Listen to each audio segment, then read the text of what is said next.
sandwiches, ice cream, coffee and snacks, and many other pleasing treats.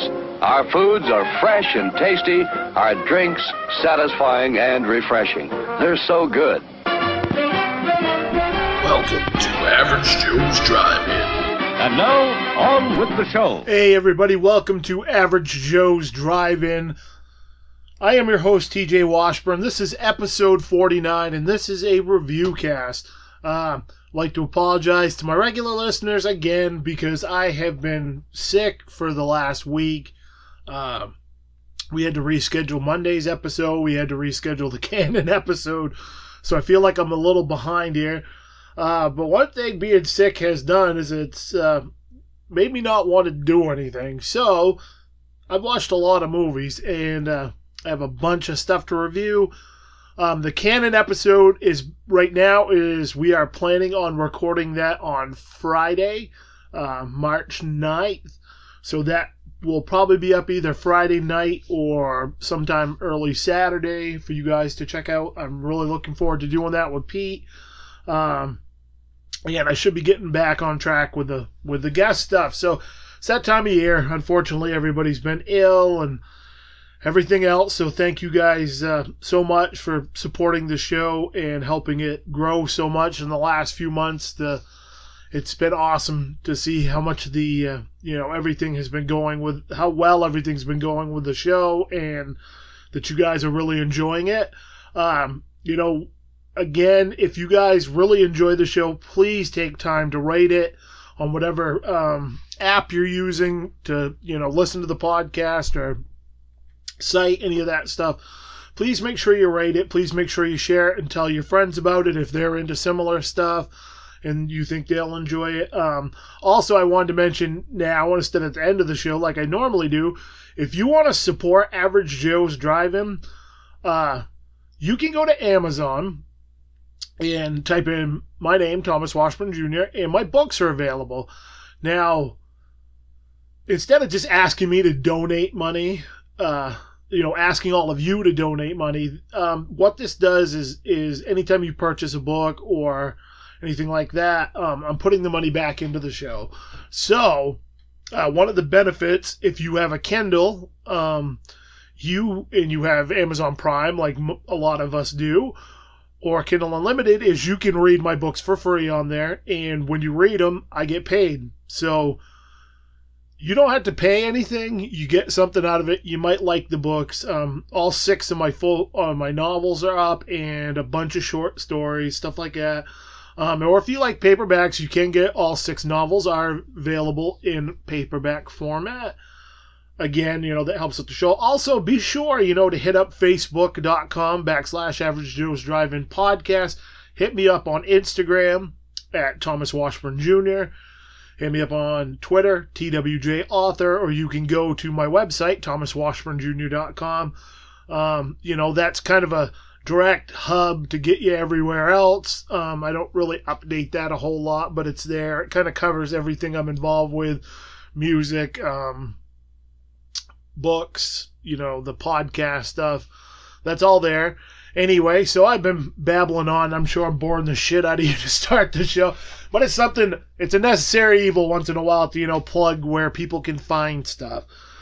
So let's get the review cast going, and I'm going to kick it off with 2007's Alien vs. Predator Requiem.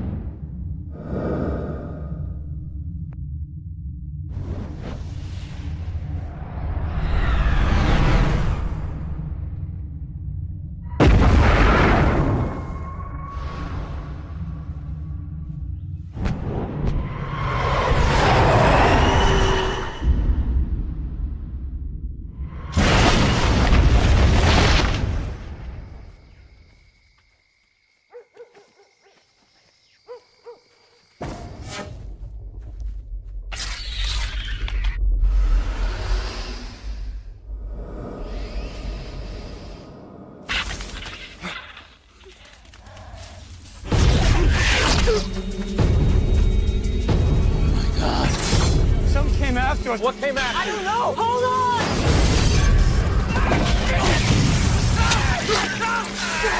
The town is completely overrun.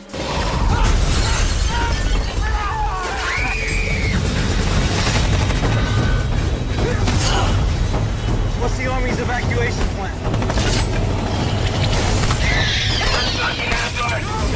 Everyone, cut the bell!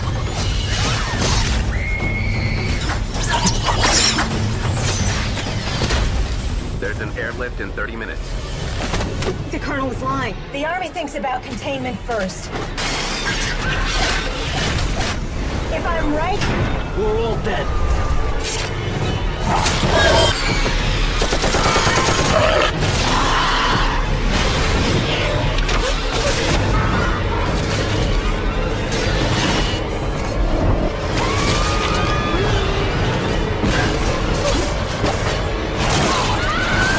Fuck you!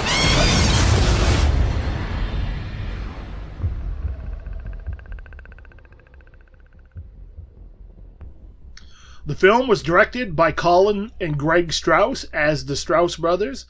Runtime 94 minutes. I watched the unrated version. Stars Rico Aylesworth, Stephen Pascal, Sharika Epps.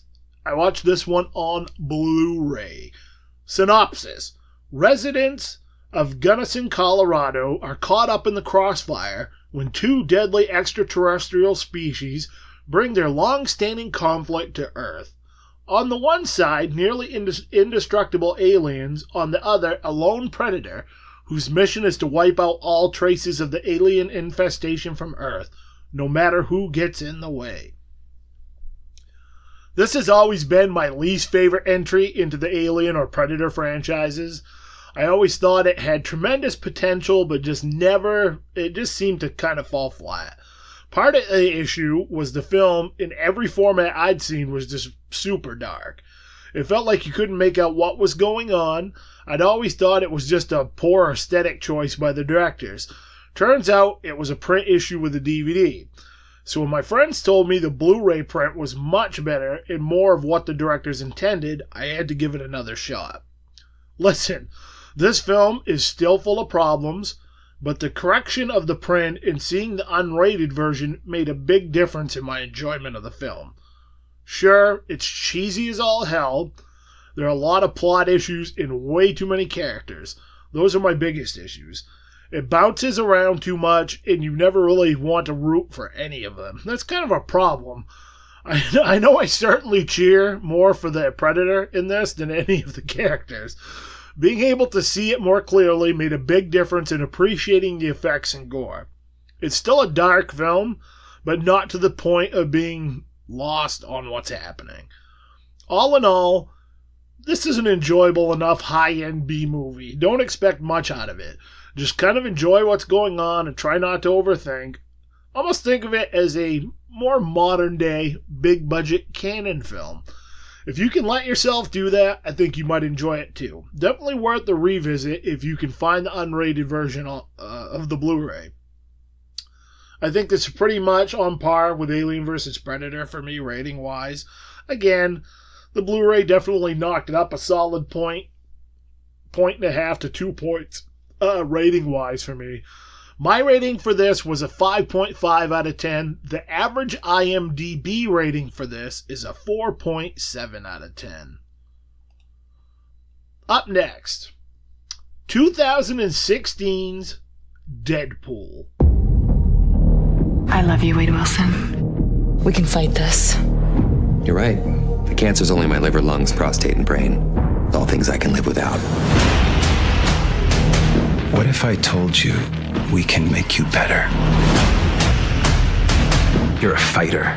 We can give you abilities most men only dream of. Make you a superhero. You just promise you'll do right by me, so I can do right by someone else. And please don't make the super suit green or animated. One thing that never survives this place is a sense of humor. We'll see about that, Posh Spice. Oh, come on. You gonna leave me all alone here with less angry Rosie O'Donnell? Hey, yeah, I wanna shoot, baby. Packed in your stack, especially in the back, brother. Wanna thank your mother for a butt like that. Yo, shotgun bang. What's up with that thing? I wanna know, how does it hang?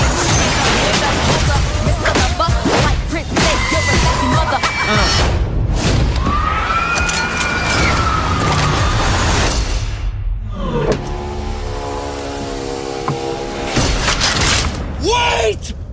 You may be wondering why the red suit. Well, that's so bad guys can't see me bleed. This guy's got the right idea. He wore the brown pants. Cue the music. X gon' give it to you. Wait for you to get it. What the? X gon' deliver to you.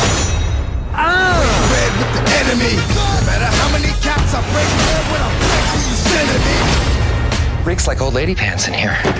Why such a douche this morning? Oh, God, you are hard to look at. You look like the topographical map of Utah. Exactly. Down, like a shit free. I won't be the one ending up on the deep. It's the only thing you can't do. Came out to play. Stay out.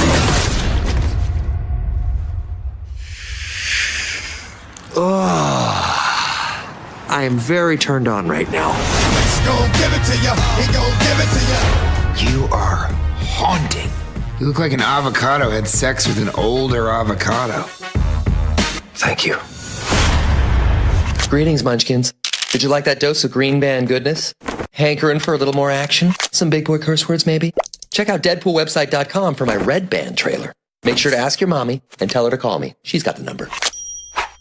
This film was directed by Tim Miller, has a runtime of 108 minutes, rated R, stars Ryan Reynolds, Morena Baccarin, and T.J. Miller. I watched this one on Blu-ray. Synopsis. Wade Wilson is a former Special Forces operative who now works as a mercenary. His world comes crashing down when evil scientist Ajax tortures, disfigures, and transforms him into Deadpool. The rogue experiment leaves Deadpool with accelerated healing powers and a twisted sense of humor. With help from mutant allies Colossus and Negasonic Teenage Warhead, Deadpool uses his new skills to hunt down the man who nearly destroyed his life. I'm on maybe my 8th or 9th viewing of Deadpool, but I've never read a review for it, so I figured might as well. I don't care what anyone else says, this movie is damn near perfect for what I want out of a superhero-style movie. It's crass, funny, and full of over-the-top action. I think that's part of the reason I enjoy it so much. It's so different than what we usually get from a superhero film. Don't get me wrong, I enjoy the hell out of the majority of those, but this one just hits all the right beats for me. Even as many times as I've watched it, I still laugh my ass off. Ryan Reynolds was born to play this character. There are just people who are meant to play certain roles. He was meant to play Deadpool. It's very obvious by his performance. It's also evident this was a labor of love project for all the major players who were involved. It certainly felt that way when you watched it. And if you really pay attention to any of the behind the scenes stuff that goes on, or have read about it, or watched any of the video extra stuff, that's very much what the case of this film was. And you can tell, they worked a long time and really hard to make this film happen and make it as awesome as they did. I can't wait for the upcoming sequel. It's easily one of my most anticipated releases of the coming year. I don't expect it to hold up to this one, but if it even comes close, I will be a very happy camper. My rating on this is a 9 out of 10. The IMDb rating on this is an 8 out of 10. Up next, 2014's Godzilla. I want to talk to somebody in charge. You are not fooling anybody when you say that what happened was a natural disaster. You're lying. It was not an earthquake. It wasn't a typhoon. Because what's really happening is that you're hiding something out there.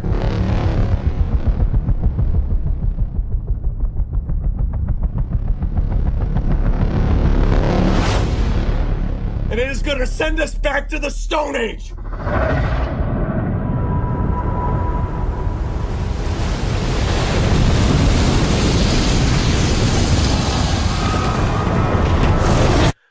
God help us all.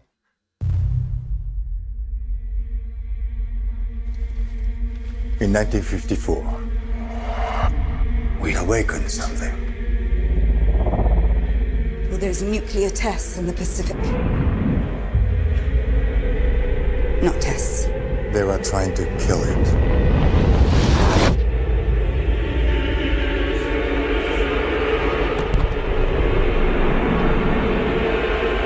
You have no idea what's coming.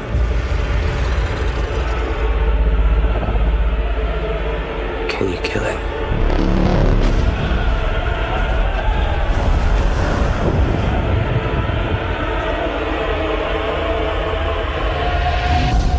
The arrogance of man is thinking nature is in our control.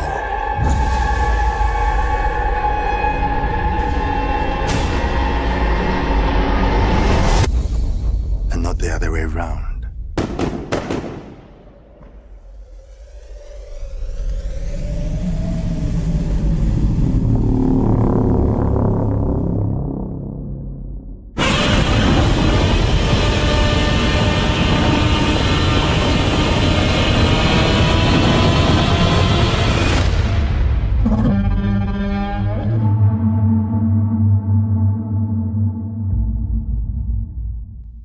The film was directed by Gareth Edwards, has a runtime of 123 minutes, rated PG-13, stars Aaron Taylor Johnson, Elizabeth Olsen, and Bryan Cranston.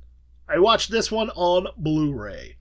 Synopsis: Ford Brody, a Navy bomb expert, has just reunited with his family in San Francisco when he is forced to go to Japan to help his estranged father, Joe. Soon, both men are swept up in an escalating crisis when Godzilla, king of the monsters, arises from the sea to combat malevolent adversaries that threaten the survival of humanity. The creature leaves colossal destruction in their wake as they make their way towards their final battleground, San Francisco. Another film I'd only seen once. I really liked this one when I first saw it. I thought it was spades above the Matthew Broderick version. It manages to breathe some fresh air into the Godzilla mythos, but in a way, it felt like it was also paying proper homage to the original films. So I was excited to give it another go, give it another viewing. This one held up surprisingly well. It does start off a little slow, but once it gets going, it moves along at a great pace. I thought the acting was fairly solid, maybe a bit over the top in parts, but hey, it's a Godzilla movie. There were a few moments I actually found myself smirking, little nods to the classic films that didn't seem forced or out of place, They'll put a grin on their face. The effects are spectacular in this.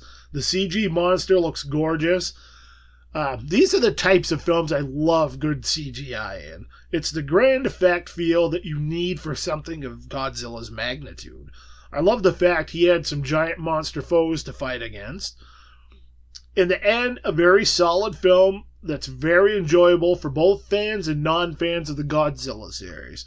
It doesn't feel like they're just rehashing the same old thing, but also not straying far from what made those films so fun and popular in the first place. Is it perfect? Absolutely not. But it's fun, and that's precisely what I want out of my giant monster movies. My rating, a 7.5 out of 10. The average IMDb rating, 6.4 out of 10. Up next, 2011's Priest.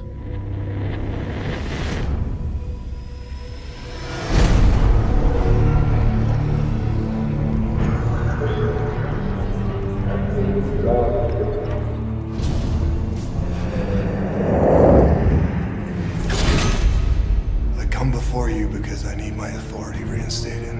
This was a vampire attack. Get her down below! Whatever you hear, don't scream.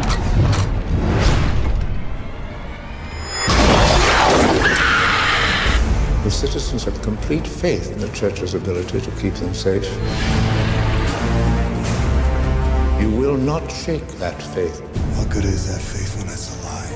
If you take any action to leave the cities, you will be stripped from the order and excommunicated immediately.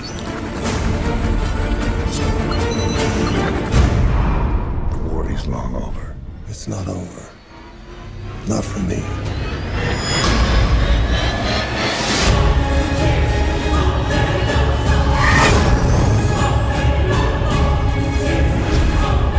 Is this the world I fought for? No, but it's the only world we have left.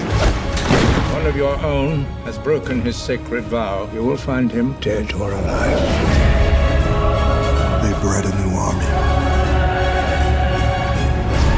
You're too late, priest. This is their time now.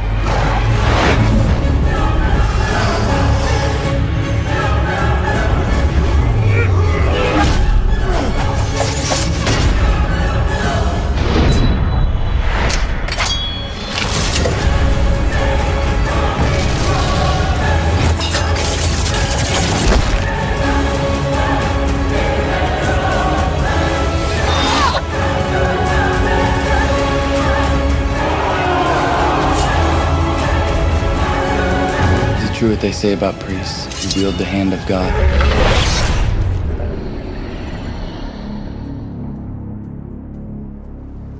You have no idea what's coming, priest. The film was directed by Scott Stewart, has a runtime of 87 minutes. It is unrated, stars Paul Bettany, Cam Gigonnet, Maggie Q, and Carl Urban. I watched this one on Blu-ray. Synopsis. In a society ravaged by centuries of war between humans and vampires, a legendary warrior priest, a veteran of the last conflict, lives in an enclosed city ruled by the church. When a murderous pack of vampires kidnaps his niece, the priest breaks his sacred vows and sets out to rescue her before the bloodsuckers put the bite on her. Joining him on his quest are his niece's boyfriend and a former priestess with supernatural fighting skills. I thought this looked interesting enough when it came out several years ago, promptly forgot about it like I so often do, and then recently stumbled across it for a few bucks on Blu-ray. I figure for a couple bucks, why the hell not? This is one of those films, it wasn't bad, it really wasn't great, but kind of serviceable enough in the middle of the road flick. It very much fell in line with films like Jonah Hex, Resident Evil, and Underworld. Short, to the point, and easy to watch. There's not a lot of deep subtext or anything like that. You can just kind of sit back, let your mind wander, and still pay attention. You know those films. You can not pay attention and still pay attention. You know, that's kind of a really weird analogy, I guess. But, you know, that's exactly how I feel, you know, about like this film and a lot of other films. So I don't have any big complaints about anything. Nothing really wowed me. Like I said, a very good middle of the road type of action flick. I'm sure I'll be throwing this one on here and there when I need something mindless and easy to watch. If you're a fan of those above mentioned movies, haven't seen this one, give it a watch. I highly doubt you'd be disappointed. My rating of 5.5 out of 10. The average IMDb rating, 5.7 out of 10. Up next, 2014's Big Hero 6.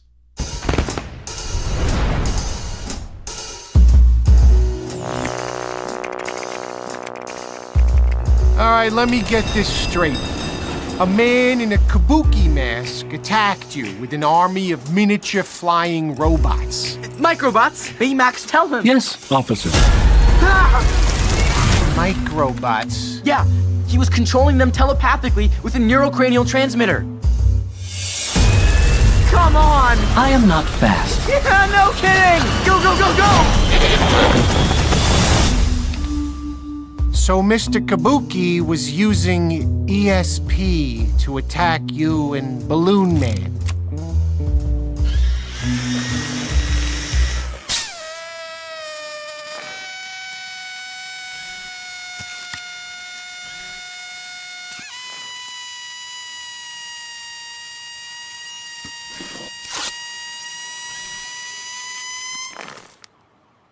I know it sounds crazy, kid. How about we call your parents and get them down here? What? Write your name and number down on this piece of paper and we can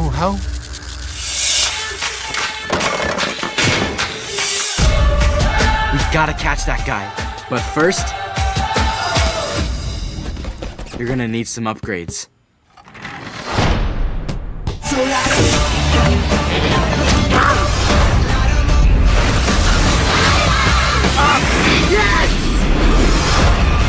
A lunatic in a mask just tried to kill us. How cool is that? I mean, it's scary, obviously, but how cool? What's wrong with you? Low battery. You home, sweetie? We jumped out a window. What was that? We jumped out a window.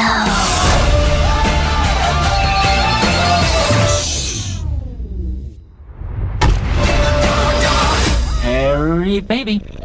Harry baby. This film was directed by Don Hall and Chris Williams. Has a runtime of 102 minutes, rated PG, stars Ryan Potter, Scott Edgist, and Jamie Chung. I watched this one on Vudu. Synopsis. Robotics prodigy Hiro lives in the city of San Francisco next to his older brother, Tadashi. Hiro's closest companion is Baymax, a robot whose sole purpose is to take care of people. When a devastating turn of events throws Hiro into the middle of a dangerous plot, he transforms Baymax and his other friends, Gogo Tamago, Wasabi, Honey Lemon, and Fred, into a band of high-tech heroes. I started this one a while back and found what I watched of it to be very interesting. I can't remember why exactly, but I had to stop about a third of the way into the film. For one reason or the other, I've just never got back to it. That was almost a year ago. I was having one of those moments where I wanted to watch something but couldn't figure out what. Then I remembered this and thought, what the hell, it's time. I really enjoyed this one. It had a similar feel to The Incredibles, but kind of did its own thing. I thought the voice work was well done, the animation was solid, the story had its charms but was a little basic, but that doesn't really hurt it at all. There are plenty of comedic moments, and it moves along at a steady pace. I never once was bored. Also, the nurse robot Baymax is awesome, touching, and hilarious at times. While still a damn solid film, I'm not sure it's one I'll throw on all that much. I'm also not the target demographic for this film, so it's understandable in that sense. A solid action hero type movie you can watch with your kids. There are a few scenes here and there that might frighten them or upset them, so maybe not too young, but I guess it depends on the child. My rating, a 7.5 out of 10. The IMDb rating, average IMDb rating, 7.8 out of 10. So, it's that time of the show where I want to crack open the VHS vault. And, I watched a few VHS this week and past Sunday. And the first one up that I'm going to review is 1977's The Hobbit. The film was directed by Jules Bass and Arthur Rankin Jr. Has a runtime of 90 minutes. It's not rated. Stars Orson Bean, John Huston, and brother Theodore. This one, obviously, VHS. Synopsis. A homebody hobbit in Middle-earth gets talked into joining a quest with a group of dwarves to recover their treasure from a dragon. This is the classic Rankin and Bass version of The Hobbit I grew up with. I thought I'd watched it a few years ago, but upon my viewing, it was the Fellowship of the Ring that I'd watch. I don't know why I thought that, but, it happens. It's one of those weird things with age, you forget things and whatever. There's just something about the old school animation, music, and simplistic nature of this that brings back fond memories of viewing this as a youngster. It was great to finally watch it again. It was a nice nostalgic trip down memory lane for me. I mean, I saw this several times as a kid and I always loved it. While there are certainly some elements about it that seemed rushed, it's still a fantastic movie. It's like the abridged version of the story, honestly. It's the Cliff Note version. I think the animated version of these films would be a fantastic way to start your little ones on this classic, amazing, fantastical journey. It's short, has catchy songs, it isn't too over the top. where the movie might be a bit much for younger viewers. And I'm talking about the live action films. These are perfect, to introduce them to, in my honest opinion. I'm glad I got a chance to revisit this. I can't wait to snag the second one and eventually sit down and watch all three of them back to back. That'll be a fun journey and something I've never actually been able to do. My rating for this was a 7 out of 10. The average IMDb rating, 6.8 out of 10. So for reviews, we are going to wrap up the Reviewcast with a series of films that, I love. And I've, as I was talking with The Hobbit, I've never actually sat down and watched all 4 available films back, within a short time span. It's always been very spread out and random when I've watched these. So I decided, what the hell, this past weekend, I was still sick, and so I said, what the hell, it's time to rewatch the Jurassic Park franchise and do it all in a real tight section. So my Sundays have been dedicated recently as VHS Sundays, so this was my VHS viewing. So we're going to start off with 1993's Jurassic Park. I own an island off the coast of Costa Rica, and I've spent the last 5 years setting up a kind of biological preserve. What kind of park is this?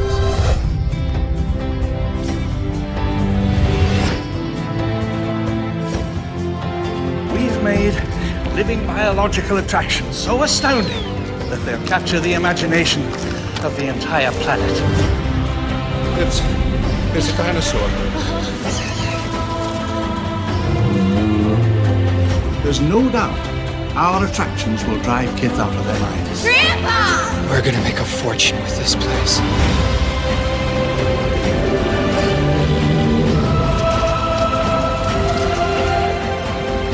We're going to open next year, that is if the lawyers don't kill me first. What species is this? It's a velociraptor. The park will open with the basic tour you're about to take. Don't you see the danger, John, inherent in what you're doing here? Genetic power is the most awesome force the planet's ever seen. You wield it like a kid that's found his dad's gun. These are aggressive living things that have no idea what century they're in, and they'll defend themselves violently if necessary. Dinosaurs and man. 2 species separated by 65 million years of evolution, just been suddenly thrown back into the mix together. How can we possibly have the slightest idea of what to expect? Hey, what'd I touch? I didn't touch anything. We stopped.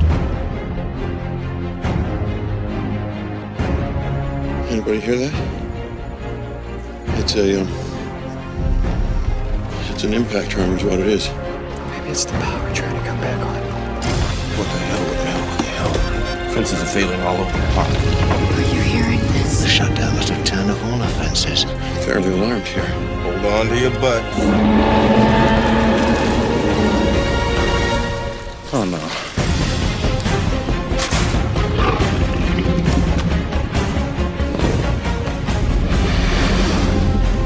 Call them Mainland. Tell them to send the damn helicopters.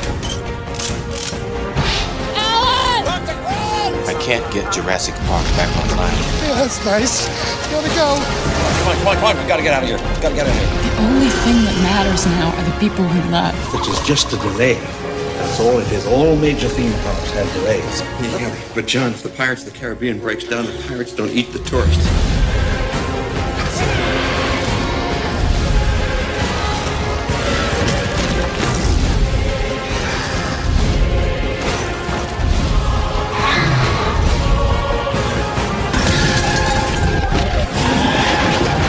We have control You again. never had control. That's the illusion.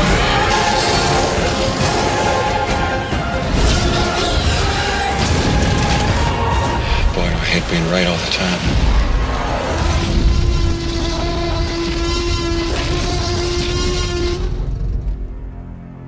The film, directed by Steven Spielberg, has a runtime of 127 minutes, rated PG-13, stars Sam Neill, Laura Dern, and Jeff Goldblum. VHS. Synopsis: paleontologist Alan Grant and Ellie Sattler and mathematician Ian Malcolm are among a select group chosen to tour an island theme park populated by dinosaurs, created from prehistoric DNA. While the park's mastermind, billionaire John Hammond, assures everyone that the facility is safe, they found out otherwise when various ferocious predators break free and go on the hunt. I had caught bits and pieces of this on TV over the last several years, but it had been a while since I'd sat down and watched the whole thing in one sitting. Figured it was time to give it a good solid revisit, along with wanting to watch the whole series. I remember going and seeing this one in the theater 2 or 3 times. One of the few movies I've ever gone to see more than once in the theater. I remember it being a larger-than-life type experience. At the time, it was truly amazing to witness what they'd done. I've watched this many times over the years and always enjoy the film. My recent viewing really doesn't change that at all. It's still a damn solid film. Sure, there are a few noticeable CGI things, but for the most part, it still looks amazing. The acting is solid all the way around, and it's exactly what you'd expect out of a Steven Spielberg movie of this caliber. There really isn't a lot else to be said that hasn't already been said about this one, so I'll keep my final thoughts brief.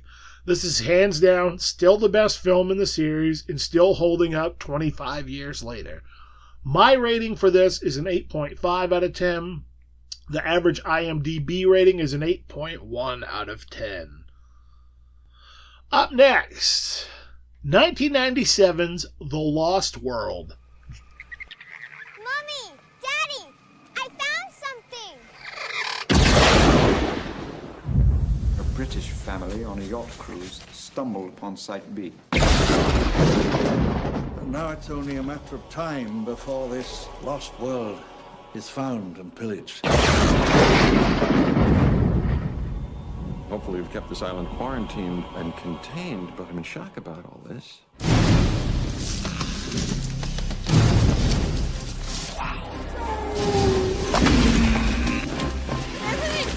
Ooh, that's how it always starts.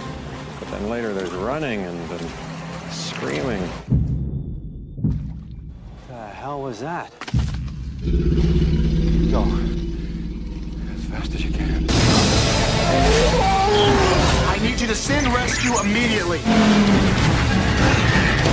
Taking dinosaurs off this island is the worst idea in history of bad ideas. Let's get this movable feast underway. Don't move! What is it? Mommy's very angry.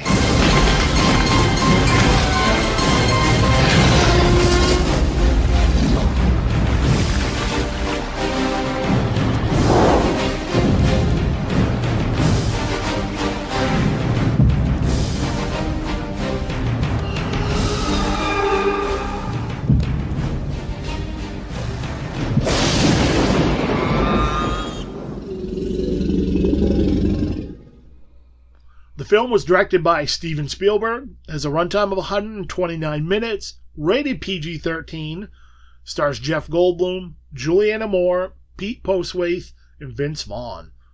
Again, VHS. Synopsis: John Hammond summons chaos theorist Ian Malcolm to his home with some startling information. While nearly everything at his Jurassic Park had been destroyed, his engineers happened to have a second sight, where other dinosaurs were kept in hiding. It seemed the dinosaurs on the second island are alive and well and even breeding, and Hammond wants Malcolm to observe and document the reptiles before Hammond's financiers can get to them. The follow-up film to the mega blockbuster Jurassic Park. I've always enjoyed this one, but never felt it was anywhere near on the level of the first film. Still an enjoyable film. Once I'd watched the first one, I decided, what the hell, why not sit down and watch the whole series? I've never done that with these. So, as I said, it would be interesting to see upon close viewing how much they stood out from one another. I have certainly seen worse sequels. This one had a fairly solid premise behind getting the characters to head to the sister island and the reasons for doing so. I had no issues with the acting, cinematography, or effects. One thing about this film compared to the first is it's a very dark film. At times it makes it a little difficult to see what's going on, but doesn't affect things too much, and you're still able to follow what's happening. But overly dark films sometimes are just a bitch. Like I mentioned in the AVP Requiem, better lighting or whatever a lot of times makes a huge difference. The score again matches up excellent with the first film and gives you that same feeling. Where this film falters for me is in the storyline itself. Not so much the actual plot, but the actions of the characters. There are a lot of scratch your head, what the hell are you doing moments. For people who are supposed to be experts in their fields, they make some really dumb decisions. Some of them are almost annoyingly bad, meaning you get irritated with the characters. Overall, like I said, a very enjoyable film for what it is. My rating is a 6.5 out of 10. The average IMDb rating is 6.5 out of 10. Up next, 2001's Jurassic Park 3. I have a proposition I'd like to discuss with you. I've chartered an airplane to fly us over Isla Sorna, and we'd like you to be our guide. We'd love to make a contribution to your research here. It could almost be paradise. My God, I'd forgotten. We have a landing strip up ahead. You cannot land on this island. Oh my God!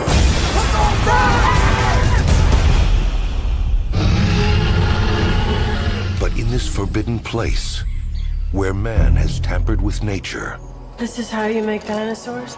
This is how you play God. something unexpected has evolved. They can talk to each other. To a degree we never imagined. On July 18th, You probably won't get off this island alive. it's not just a walk in the park.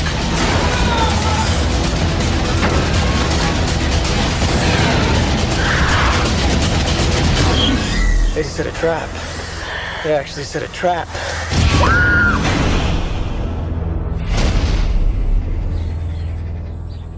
This film was directed by Joe Johnson, has a runtime of 92 minutes, and is rated PG-13. Stars Sam Neill, William H. Macy, and Téa Leoni. Again, VHS. Synopsis. After being persuaded by a wealthy businessman to conduct an aerial tour of Isle La Sorna, InGen's second site for a failed Jurassic Park experiment, Dr. Alan Grant discovers the true reason for his invitation. A tragic accident maroons the party of 7, and they must attempt to escape with their lives. For some weird reason, I have always had a soft spot for this one, and I'm not 100% sure why. So, I was excited to give it another go and see how well it had or had not held up compared to the other films. The fact it has Sam Neill reprising his role of Dr. Grant is one of the big things I like about this one. The film isn't as long as the other two films and moves along at a very brisk pace. Out of all the Jurassic Park films, this one is the most bare bones, and that's not necessarily a bad thing. When you're on the third film of a franchise, it's easy to get caught up in the tropes of the first films and just make a carbon copy film. While there is still some of that in this, it feels like they tried very hard to do some new things instead of just cut and paste. While not all of it works, overall it does a damn solid job, and I would rather see them do that than just cut and paste. Once again, the cast is excellent, the cinematography works well, and the score fits perfectly. My biggest complaint with this one would be the CGI. It's very inconsistent. Some of it looks excellent, and there are times when it looks obviously CG. A few times painfully. Out of the original 3 films, this has a couple of my favorite moments of the series. The exchange between Dr. Grant and the kid when they first meet up, and the pterodactyl cage sequence. I put this one right on par with 2, honestly. I may give it a slight edge for the pure enjoyment factor of it. My rating for it is a 6.5 out of 10, and the IMDb rating for it, average IMDb rating, is a 5.9 out of 10. So that's going to close the door on the VHS vault for now, but not my reviews of the Jurassic Park franchise, because obviously I still have Jurassic World to review. So why don't we do that right now? So here's my review for 2015's Jurassic World. I'm really proud of you for going on this trip. You're gonna have so much fun. And remember, if something chases you, run.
We have learned more in the past decade from genetics than a century of digging up bones. A whole new frontier has opened up.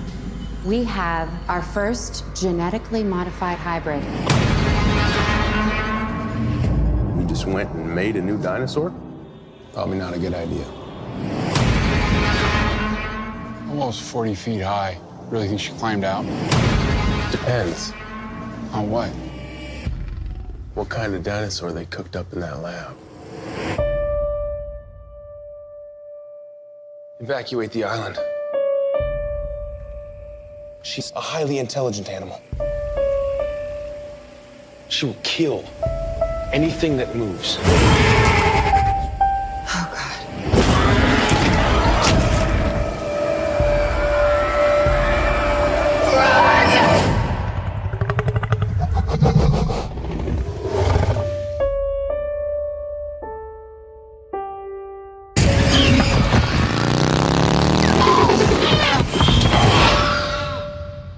The film was directed by Colin Trevorrow, has a runtime of 124 minutes, rated PG-13, stars Chris Pratt, Bryce Dallas Howard, Ty Simpkins. I watched this on Vudu. Synopsis. Located off the coast of Costa Rica, the Jurassic World luxury resort provides a habitat for an array of genetically engineered dinosaurs, included the vicious and intelligent Indominus Rex. When the massive creature escapes, it sets off a chain reaction that causes the other dinos to run amok. Now it's up to a former military man and animal expert to use his special skills to save two brothers and the rest of the tourists from an all-out prehistoric assault. I was a bit anxious to wrap up my Jurassic Park franchise rewatch and check this one out again. I'd only watched it once back when it first came out on video and hadn't revisited it since. I remember liking it quite a bit when I watched it then, so I was interested to see if it would hold up. You know, first viewings sometimes aren't the best, and we really, and I'll be the first person to admit this. Sometimes first viewings aren't the best gauge of where you really like a movie. I always really think you find your real, what you truly think maybe on the second or third. Once in a while, a film is just so amazing that it just blows you out of the water first time around. But, the film looks gorgeous. I've heard a few people bitch about the CGI in it, but I had no issues with it whatsoever. I thought the effects were well done and the cinematography was amazing. Honestly, I think this is probably the best looking of the four films to date. I didn't have any major issues with any of the acting. The score matches up quite well with the other films and manages to keep the familiar feel we've all been so accustomed to with these films. But what I noticed on this viewing that I didn't pick up on the first time around were some character issues. There's pretty much zero chemistry between Chris Pratt and Bryce Dallas Howard's characters. It feels very forced and flat. I like both of them as actors, but it just didn't seem to work here. There are also some things they forced in story-wise that I didn't care for. Like anything, it's a matter of opinion, but a lot of the actions in this film felt very forced. My last gripe, again, it's a subjective one, but I think the film was too damn long, and there were a lot of parts I found kind of boring and my attention drifting. While this is still a solid film, it didn't hold up as well as I'd hoped. In fact, I think it dropped a few points from my original rating. Honestly, I think it's probably the weakest film in the series, slightly behind The Lost World. That doesn't mean it's not an enjoyable film. It's still a perfectly serviceable film in my opinion, but I do think it's the weakest of the 4 films today. So I'm going to be very curious to see what the latest installment coming out this summer is going to be like. My rating for this is a 6 out of 10. The IMDb rating is a 7 out of 10. That's pretty much going to wrap it up for reviews. I did want to mention I rewatched The Dark Tower for the first time since I saw it in the theater. And my opinion is pretty much dead on where it was when I first reviewed it. It's not a great movie. It's not a horrible movie. I think it's a pretty fun middle-of-the-road sci-fi style film. I think it does help that I had never watched. I've only read 1 or 2 of the books. I can't even remember if I've read the second one, if that tells you anything. And I'm a huge Stephen King fan, but I've never really gotten into those books. So I think if you look at it from like an outsider perspective and not as the books themselves, it's an enjoyable movie. There's nothing wrong with it. It is what it is. The acting is good. The effects are good. But I think that series is just so huge that it's nearly impossible to really tackle it properly, and no one's going to be really happy. It's just one of those things, unfortunately, like with a lot of King's works, you're not going to satisfy a lot of people. They're going to be pretty disappointed in it. As a sci-fi person, that somebody that really enjoys sci-fi, is one of my favorite genres, I had no issues with it. I would rather see something like that, and it was a little different, and it was fun. I would rather see something like that than just a rehash or a reboot or whatever. Let's have more of that and less of the reboot remake bullshit. So, that's pretty much where I'm going to end the show today on that thought. And again, as I said earlier in the show, the canon episode, we're going to be recording tomorrow, so as long as everything goes well. So I'm hoping to have that up either tomorrow night or Saturday. More than likely, it's probably going to be Saturday because we're going to probably end up recording kind of late. So anxious to do that. Please go visit my sponsors, the main Cannababes. They have lots of cool stuff going on. They're working very hard on this the 2019 calendar already, doing events and doing all the amazing work that they always do in the community and educating people. So go to maincannababes.com to find out more information. I'm not sure if there is any 2018 calendars available, but if they are, you definitely want to get your copy of that soon, because I have a feeling if they're not sold out, they're probably pretty damn close. Again, maincannababes.com.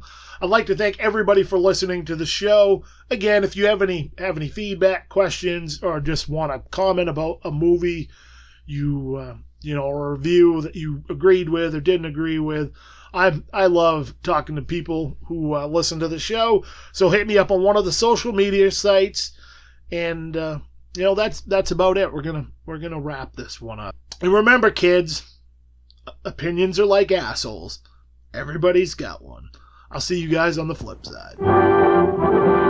It's intermission. Rise and stretch time. Time to refresh yourself and visit our snack bar. Got a yen for hot popcorn? Your favorite soft drinks are sparkling cold. The juicy Frank sizzling hot. There's delicious coffee, freshly brewed, and all kinds of ice cream and candy to tempt you. Showtime will be announced loud and clear to get you back to your car in time. So stretch your legs. Come to the snack bar now.